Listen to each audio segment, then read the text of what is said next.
우리 오늘 함께 보실 하나님의 말씀은 에베소서 4장 11절에서 16절 말씀입니다. 에베소서 4장 11절에서 16절 말씀입니다. 신약성경 313면에 있습니다. 여러분하고 저하고 함께 교독하도록 하겠습니다. 제가 먼저 봉독합니다. 그가 어떤 사람은 사도로, 어떤 사람은 선지자로, 어떤 사람은 복음 전하는 자로, 어떤 사람은 목사와 교사로 삼으셨으니 이는 성도를 온전하게 하며 봉사의 일을 하게 하며 그리스도의 몸을 세우려 하심이라. 우리가 다 하나님의 아들을 믿는 것과 아는 일에 하나가 되어 온전한 사람을 이루어 그리스도의 장성한 분량이 충만한 데까지 이르리니 이는 우리가 이제부터 어린아이가 되지 아니하여 사람의 속임수와 간사한 유혹에 빠져 온갖 교훈의 풍조에 밀려 요동하지 않게 하려 함이라. 오직 사랑 안에서 참된 것을 하여 범사에 그에게까지 자랄지라. 그는 머리니 곧 그리스도라. 그에게서 온몸이 각 마디를 통하여 도움을 받음으로 연결되고 결합되어 각 지체의 분량대로 역사하여 그 몸을 자라게 하며 사랑 안에서 스스로 세우느니라. 아멘.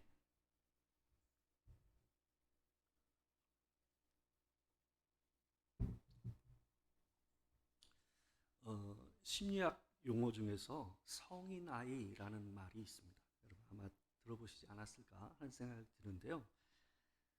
본래 이 성인 아이라는 말은 1970년도경에 이제 처음 쓰이기 시작했는데 이 알코올 중독자인 부모 아래에서 자란 아이들의 상태를 가르쳐서 우리가 성인 아이라고 많이 불렀습니다. 근데 오늘날 이 성인 아이라는 표현은 역기능적인 가정 안에서 자라난 아이들의 건강하지 못한 상태, 심리적인 상태를 가르쳐서 이 성인 아이라고 얘기합니다. 몸집은 커서 성인이 되었지만 그 내면 안에 아이가 있는 거예요. 그래서 몸만 자라고 내면이 자라지 못한 상태를 가르쳐서 성인 아이라고 얘기합니다. 분명히 이 나이가 부모에게서 독립할 때가 됐음에도 불구하고 아직 독립하지 않고 부모와 함께 있는 그런 상태를 가르쳐서 얘기를 할 때도 이 성인 아이라는 말을 쓰곤 합니다. 그럼 그림을 보시게 되면 그 사람의 몸통 안에 이 아이가 들어있는 모습의 그림이 있지 않습니까? 그와 같은 거죠. 이 사람이 나이가 먹는다고 해서 꼭 이 걸맞게 자라나는 건 아닙니다. 나이가 많다고 꼭 어른다워지는 것은 아니라는 겁니다. 이 사람이 세월이 지나서 꼭 어른다워지지 않는 것처럼 교회도 마찬가지입니다. 교회가 세월이 많이 흘렀다고 해서 교회가 꼭 성숙해지느냐? 꼭 그렇지는 않습니다. 교회에 교인 수가 많다고 해서 그 교회가 성숙한 교회냐? 그것 또한 어불성설입니다.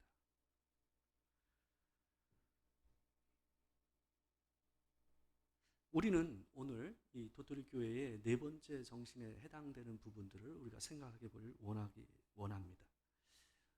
우리가 이제 지금까지 세 가지를 봤고 마지막으로 자라나는 교회라는 주제를 가지고 하나님의 말씀을 보고자 합니다. 오늘 본문에 보게 되면 13절과 14절에서 온전한 사람이라는 말과 어린 아이라는 말을 둘을 대조해서 얘기를 하고 있습니다. 교회와 성도가 자란다라는 것이 무엇인지를, 그 의미가 무엇인지를 이 온전한 사람이라는 말과 이 어린아이라는 이 두 단어를 통해서 대조함으로써 보여주고 있다는 겁니다. 13절을 보게 되면 온전한 사람이라는 말은 어린아이하고 달리 이 옳고 그름을 분별할 줄 알고 또 참과 거짓을 분별할 줄 아는 이 분별력이 있는 어른을 가르치는 단어로 표현되어 있습니다. 여기서 온전한 사람과 어린아이라는 이 말은 단지 개인을 지칭하는 표현이 아닙니다. 교회 안에 있는 어떤 한 사람을 가르쳐서 이런 표현을 쓰고 있는 것이 아니라 교회 공동체 자체를 비교하고 있는 겁니다. 온전한 사람처럼 든든히 서 있는 교회, 분별력 있는 어른과 같은 교회가 있고, 또한 어린아이와 같은 교회가 있다라고 하면서 은혜적으로 이 두 가지를 비교하고 있습니다. 13절에서 바울은 우리가 다 하나님의 아들을 믿는 것과 아는 일에 하나가 되어 온전한 사람을 이루어 그리스도의 장성한 분량이 충만한 데까지 이르리니라고 말하고 있습니다. 여러분, 바울은 지금 자신을 포함해서 모든 에베소 교인들을 한 사람으로 표현하고 있는 거예요. 우리가 모두 하나가 되어 온전한 한 사람을 이루어라고 얘기하고 있지 않습니까? 그러니까 모든 교인들이 하나가 돼서 어떤 걸 이루는 거예요? 하나의 사람과 같이 서는 것을 지금 바울은 얘기하고 있습니다. 우리가 하나가 되어서 온전한 사람을 이룬다고 말하고 얘기하는 것은 한 개인의 성숙을 말하는 것이 아니라 우리 모두가 하나의 교회로서 원맨과 같이 한 유닛을 이루는 몸의 상태를 이 성숙한 교회의 모습으로 표현하고 있는 것입니다.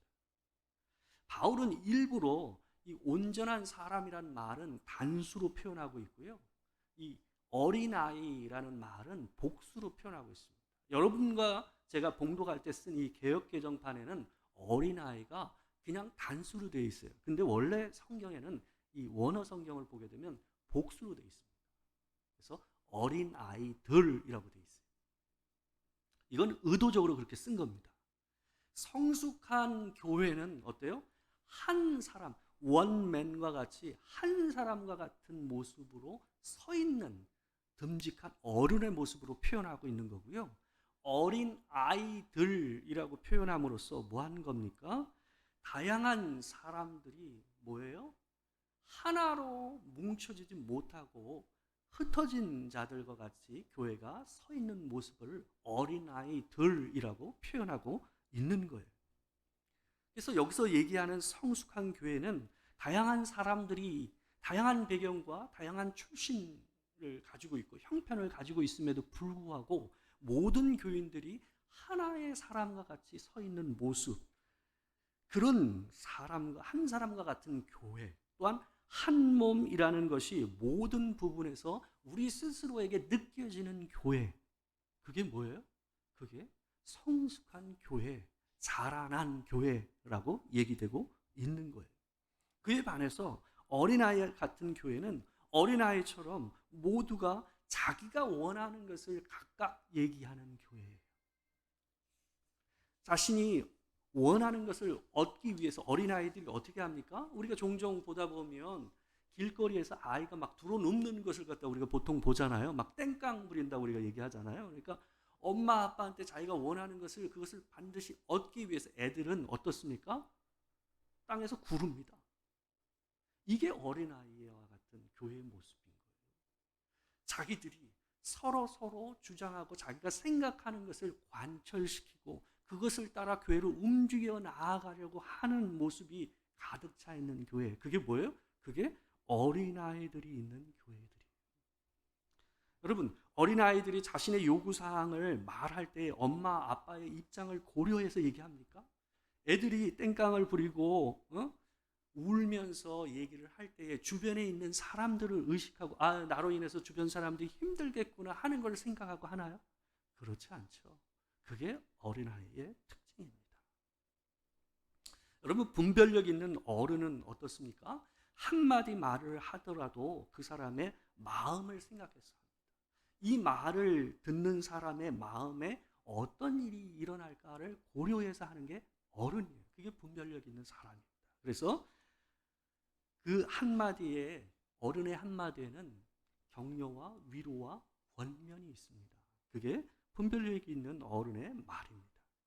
여러분, 성경은 자라난다, 성장한다, 성숙되어진다라는 말을 쓸 때에 언제나 교회와 연결해서 씁니다. 개인과 관계돼서 성숙한다, 자라난다라는 말을 잘 쓰지 않습니다. 그래서 개인의 성숙의 문제와 교회가 성숙되는 것을 분리되는 개념으로 생각하지 않아요. 여러분, 에베소서 2장 21절에서 22절을 보게 되면 바울은 교회의 자라남을 성전이 건축되는 과정으로 표현을 해요.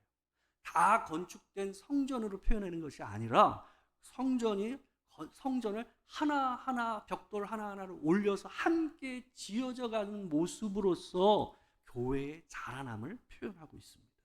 한번 볼까요? 에베소 2장 21절에서 22절 같이 한번 읽겠습니다. 자, 시작.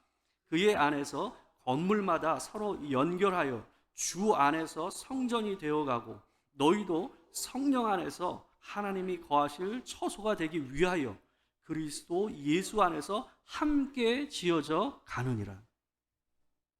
여러분, 교회의 성도들이 하나가 되어서 자라나는 과정을 하나님이 거하실 처소인 성전이 지어져 가는 과정으로서 바울은 표현하고 있습니다. 성도 한 사람 한 사람이 마치 성전의 벽돌 한 장 한 장이 되어져서 그것이 연결되어지고 결합되어져서 올라가는 모양으로서 성전이 온전히 건축되는 모습으로서 자라나는 모습을 얘기하고 있다라고 볼 수가 있습니다. 여러분, 성도가 거룩해지는 것, 바로 하나님이 거하실 처소가 되어지는 것, 거룩해지는 거 아니겠습니까? 그것을 바른 말로 얘기하면 뭘까요? 다른 말로 얘기하면 성숙한 그리스도인이 되는 거예요. 자라나는 그리스도인이 되는 거예요. 여러분, 그것을 다른 성도와 연결되어 하나가 되는 것과 분리가 되지 않는 걸로 성경은 얘기하고 있습니다. 여러분 개인이 혼자 하나님 앞에서 말씀을 봉독하고 기도하고 한다고 해서 성도가 자라나느냐? 그건 아니에요. 여러분, 혼자 하나님 앞에서 기도하고 하나님의 말씀을 보는 것은 굉장히 중요한 일입니다. 그러나 그리스도 안에서 우리가 자라난다라는 것은 함께에 속하는 얘기지, 여러분 각자가 열심을 낸다고 해서 자라나지는 게 아니에요. 교회가 크지 않는데 성도가 큰다? 그런 개념은 없어요. 제가 여기서 얘기하는 교회가 커진다라는 것은 사람의 숫자가 늘어난다 이 얘기를 하는 게 아니에요. 교회가 참다운 모습을 갖춰가는 것을 얘기하는 거예요. 하나님께서 원하시는 교회로서의 어른스러운 교회로서의 역할을 감당할 수 있는 교회가 되어가는 것과 관계되어 있어요. 교회가 아무리 크고 잘나 보이고 멋진 교회당을 가지고 있다 할지라도 교회가 건강하게 서 있지 않으면 교인들이 건강하지가 않아요.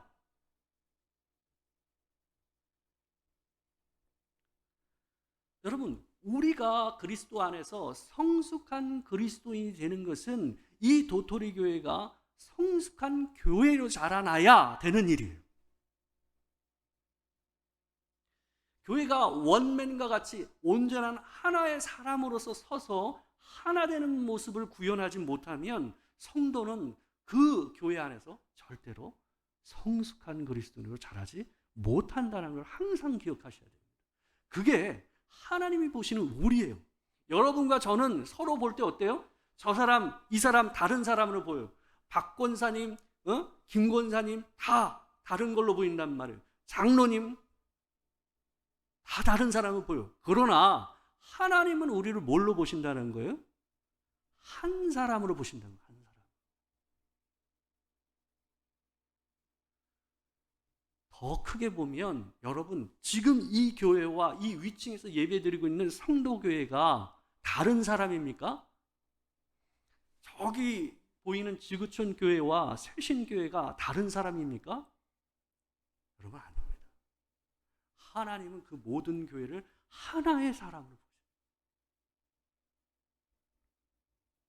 교회를 분리돼서 절대로 봐서는 안 됩니다. 그런 생각으로는 교회는 성장하고 성숙될 수가 없어요. 여러분, 두 번째로 교회가 자라난다, 성도가 자라난다라는 것과 관계돼서 우리가 생각해 보고자 하는 것은, 교회와 성도가 자라난다라는 것은 사랑 안에서 진리를 말하는 것과 연결되어 있습니다.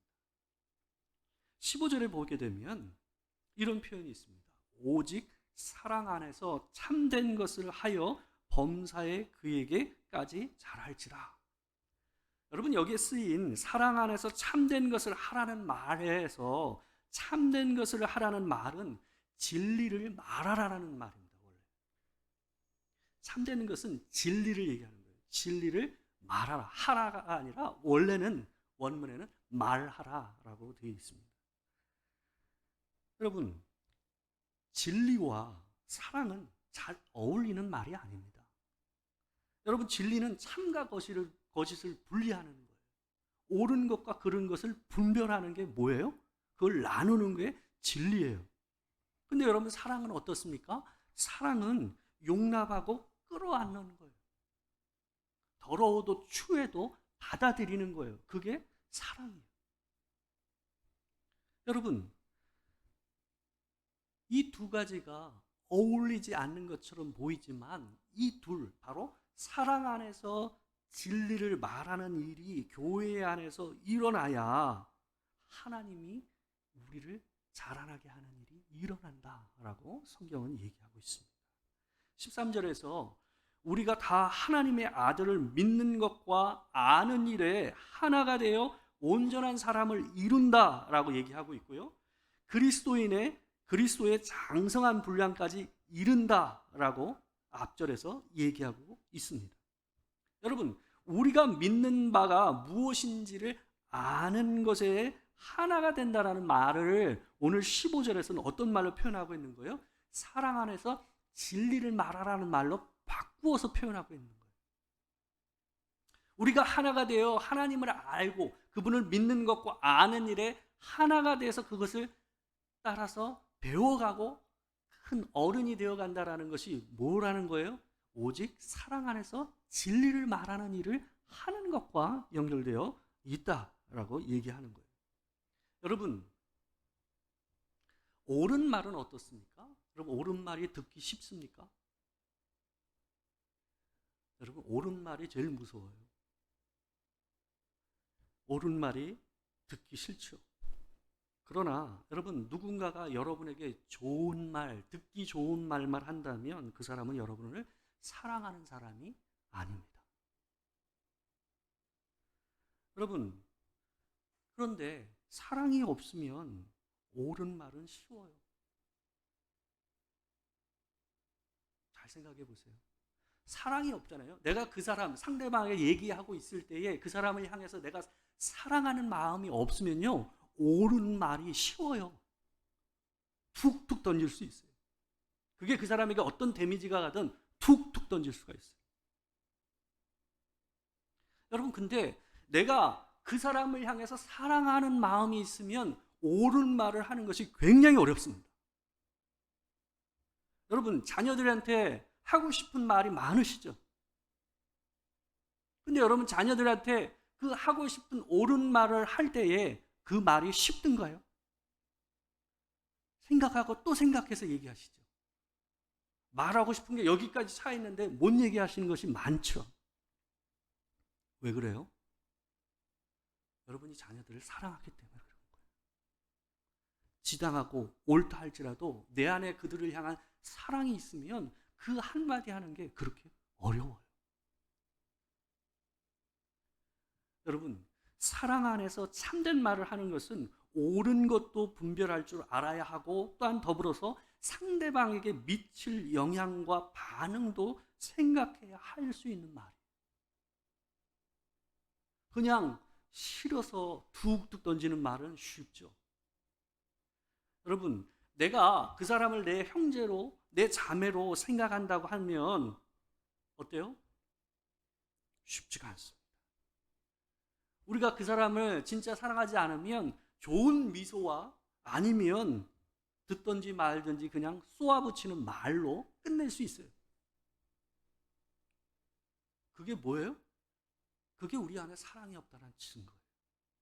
근데 여러분이 나와 함께하는 성도들에게 그 한마디를 할 때에, 옳은 그 한마디를 할 때에 심사숙고를 하고 어떤 영향을 미칠지를 고민하고 얘기하세요?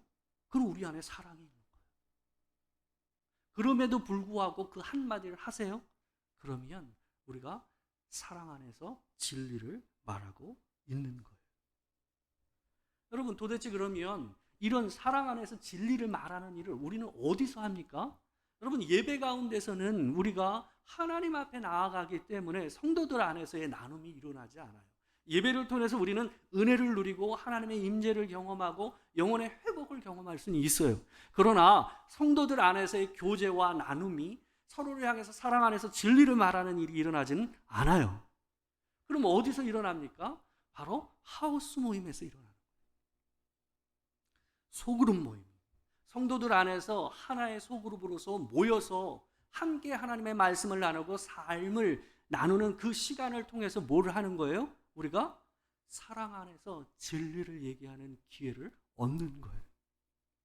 그런 의미에서 본다면 여러분, 성도가 실질적으로 양육되고 자라나는 일은 어디서 일어날까요? 예배를 통해서는 회복과 도전이 일어난다고 한다면 소그룹 모임 안에서 사람이 실질적으로 자라나는 일들은 일어나요. 왜요?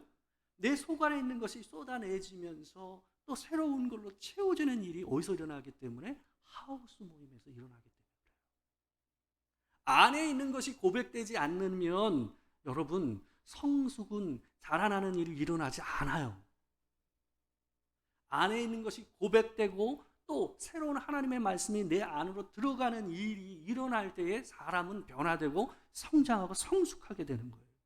그 일이 어디서 합니까? 여러분, 우리 하우스 모임에서 그 일을 하는 거예요. 그 안에서 우리가 위로하고 격려를 받고 또 때로는 권면의 말을 들으면서 내 자신을 돌아보고 상대방이 얘기하는 그 얘기를 통해서 나를 비춰보는 일을 하는 거예요. 그것이 우리를 변화시키는 겁니다. 여러분, 어린아이를 14절에서 이렇게 표현합니다. 14절 한번 볼까요? 14절 같이 한번 읽어보겠습니다. 자, 시작. 이는 우리가 이제부터 어린아이가 되지 아니하여 사람의 속임수와 간사한 유혹에 빠져 온갖 교훈의 풍조에 밀려 요동하지 않게 하려 함이라. 여러분, 여기서 어린아이의 특징을 또 한 가지 이렇게 표현하고 있어요. 뭐냐 하면 파도와 바람에 밀려서 앞뒤 여기저기로 흔들려서 부유하는 존재로 표현하고 있는 거예요. 이게 뭐예요? 마치 자기 스스로가 어떤 마음을 잡아줄 진리가 속 안에 없어서 자기가 믿는 바가 뚜렷하지가 않으니까 어떻게 하는 거예요? 세상에서 일어나는 그 모든 풍조에 따라서 사람의 마음이 왔다 갔다 이리저리 이 흔들리는 모습으로 얘기하고 있는 거예요. 그래서 온갖 교훈의 풍조에 밀려 요동하지 않게 하려 함이라 라고 얘기하고 있습니다. 여러분, 어린아이가 쉽게 낯선 사람들의 말에 끌려가는 것처럼 성숙하지 않은 교회와 그리스도인은 어떻습니까? 참되지 않은 것에 흔들려요. 그 말을 들으면 혹해요. 이단인지 사입인지 그 사람의 말이 어떤 교묘한 말인지 그런 거 관계없이 어때요? 그 말 들으면 어때요? 마음에 출렁임이 일어나요. 진리 안에서 마음이 출렁여야 되는데 그로 인해서 도전이 일어나야 되는데 헛된 말들을 들을 때마다 마음이 어때요? 요동이를 치는 거예요. 불안한 마음이 크다 보니 언제든지 뭘 붙잡고자 하는 마음이 있어요. 그게 진리든 비진리든 아무 관계가 없어요. 여러분, 제가 이전에 있었던 교회에서 수험생 기도회를 하게 되면 맥주에 걸쳐서 했었어요. 근데 수험생 기도회를 할 때 어떤 일이 있었냐 하면 교회에 안 다닌 사람들도 와요. 왜 그럴까요? 교회를 안 다녀도 자기 자식의 문제가 간절하니까 교회를 와서 같이 기도를 해요. 또 어떤 경우도 있냐 하면 절에 다니는 사람이 교회에 와서 기도를 해요. 저는 그런 경우도 봤어요. 왜요? 간절하니까. 여러분, 근데 그건 정상적인 건 아니잖아요. 근데 그 사람들을 뭐라고 얘기할 수 없는 게 그리스도인 가운데도 그런 경우들을 많이 보게 돼요. 급하면 어때요? 뭐든 붙잡으려고 한다. 여러분, 진리가 아닌 교묘한 말로 속이는 자들의 말에 쉬 흔들리는 교회 어린아이와 같은 교회. 그렇게 되지 않기 위해서 어떻게 해야 됩니까? 사랑 안에서 서로에게 진리를 얘기하는 교회가 되어야 돼요. 그래서 서로를 위로하고 격려해서 우리가 마땅히 서야 될 그 자리에서 계속 서 있을 수 있도록 서로를 격려해야 돼요. 힘을 줘야 돼요. 또한 그러지 못하는 형제, 흔들리는 형제와 자매를 보게 되면 그 자매를 위해서, 그 형제를 위해서 기도하면서 그 사람에게 선한 권면을 하셔야 돼요. 그래서 함께 서야 돼요. 마지막으로 자라난다라는 것과 관계돼서 한 가지 더 말씀드리고 설교를 마치도록 하겠습니다. 자라나는 교회가 되기 위해서는 그리스도가 교회의 머리가 되는 교회가 되어야 교회가 자라나는 교회가 될 수가 있습니다. 여러분 15절 중간부터 16절 있는 데를 보시게 되면 이렇게 말합니다. 제가 부분적으로 읽겠습니다. 범사에 그에게까지 자랄지라 그는 머리니 곧 그리스도라 그에게서 온몸이 각 마디를 통하여 도움을 받음으로. 여러분 교회와 성도의 자라남은 향방이 없는 게 아니에요. 어느 방향으로 가야지 자라나요. 여러분 목표가 분명합니다. 범사에 그에게까지 자라라. 그가 누굽니까? 예수 그리스도를 얘기하는 거예요. 13절에서는 그리스도의 장성한 분량이 충만한 데까지 이르리니 우리가 도착해야 될 지점이 분명한 거예요. 어린아이가 쉽게 거짓 교훈에 떠밀려서 다니는 것과는 반대로 어때요? 목표를 가지고 움직이고 있는 거예요. 목표 없이 부유하는 것과 달리 어느 한 방향을 향해서 우리가 함께 움직여가고 있는 거예요. 여러분 우리 교회가 방향이 헷갈릴 때는 그리스도의 십자가를 보시면 우리가 어떻게 가야 될지를 알게 되는 거예요. 우리가 선택의 기로에서 헷갈릴 때는 뭐예요? 하나님께서 어떻게 하셨는지, 예수 그리스도께서 어떻게 하셨는지를 생각하면 이 교회의 방향, 무엇을 선택해야 될지, 어느 방향으로 가야 될지가 보이는 거예요. 여러분 그리스도가 교회의 머리가 된다는 것은 교회의 우두머리가 예수님이라는 거예요. 목사도 아니고 장로도 아니고 권사도 아니고 안수집자도 아니고 이 교회에 움직여 나아가는 헤드십이 어디에 있다라는 거예요? 예수 그리스도가 그분이 우리의 머리다라는 겁니다. 여러분 교회는 어떤 목사가 빠지면 무너지는 교회? 어린아이입니다. 어떤 장로가 빠지면 무너지는 교회? 어린아이입니다. 여러분 그 교회는 가짜예요. 여러분 스타 같은 목사가 어디 가든 어떻습니까? 추앙을 받습니다. 많은 사람들이 그 사람들을 높이고 대단하다라고 얘기를 합니다. 근데 그것처럼 위험한 게 없어요. 여러분 교회는 목회자가 아닌 뛰어난 목회자보다 그리스도가 주인이 되는 교회가 참된 교회라고 얘기 드릴 수 있습니다. 여러분 성숙한 교회는 예수님이 빠지면 무너지는 교회. 에베소서 2장에서 우리가 아까 교회를 어떻게 얘기했습니까? 성전이 지어져 가는 모습으로서 사람의 성숙되어지는 것을 얘기했어요. 교회가 자라나는 걸 얘기했어요. 근데 그 앞절 20절을 보시게 되면 이런 표현이 있어요. 자, 2장 20절 같이 한번 읽겠습니다. 자, 시작. 너희는 사도들과 선지자들의 터 위에 세우심을 입은 자라. 그리스도 예수께서 친히 모퉁이돌이 되셨느니라. 여러분 성전으로 지어지는 이 건축물의 모퉁이돌이, 여기서 모퉁이돌은 초석을 얘기하는 거예요. 이 돌을 빼버리면 그 돌 위에 모든 돌들이 세워져 있기 때문에 그 돌을 빼버리면 다 무너지는 돌, 그게 모퉁이돌이에요. 그게 누구라고요? 예수님이라고 얘기하고 있어요. 그러니까 교회는 예수님을 빼면 어떻게 해야 돼요? 무너져야 돼요. 그게 교회예요. 왜? 예수님 때문에 모인 사람들이니까. 여러분 예수님이 우리 교회의 머리라는 말은 그분이 우리 교회의 우두머리라는 뜻도 있지만 또 한편으로는 뭐냐 하면 모든 성장의 에너지가 그분에게서 온다라는 의미를 가지고 있어요. 16절을 보게 되면 그에게서 온몸이 각 마디를 통하여 도움을 받음으로 라고 되어 있어요. 여러분, 우리는 머리 대신 그리스도 예수를 통해서 도움을 받음으로 움직여지는 유기체입니다. 머리가 명령을 내려야 몸이 움직이듯이 주님이 주시는 에너지와 명령을 따라 움직여지는 교회, 그게 도토리 교회입니다. 도토리 교회가 자라나는 교회다라는 것은 바로 그런 의미를 가지고 있는 거예요. 여러분, 오늘 말씀을 정리해 보겠습니다. 세 가지를 말씀드렸습니다. 자라나는 교회는 세 가지 특징을 가지고 있습니다. 첫 번째 뭐예요? 여러 사람이 한 사람과 같이 느껴지는 교회. 그게 자라나는 교회예요. 두 번째로 자라나는 교회는 사랑 안에서 진리를 말하는 교회. 마지막 세 번째로 그리스도가 머리인 교회. 그분이 빠지면 무너지는 교회, 그분으로 인하여 힘을 얻는 교회, 그분으로 인해서 세워지는 교회. 그게 자라나는 교회입니다. 여러분, 우리가 올 1년 동안 도토리 교회가 이렇게 자라나는 교회가 되길 주의 이름으로 축원합니다. 우리 함께 기도하도록 하겠습니다.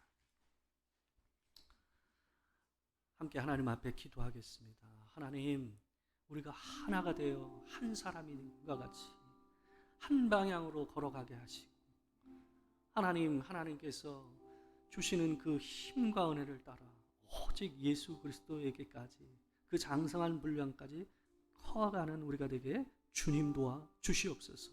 사랑 안에서 진리를 말하는 교회 되게 하여 주시옵소서. 우리 함께 기도하겠습니다.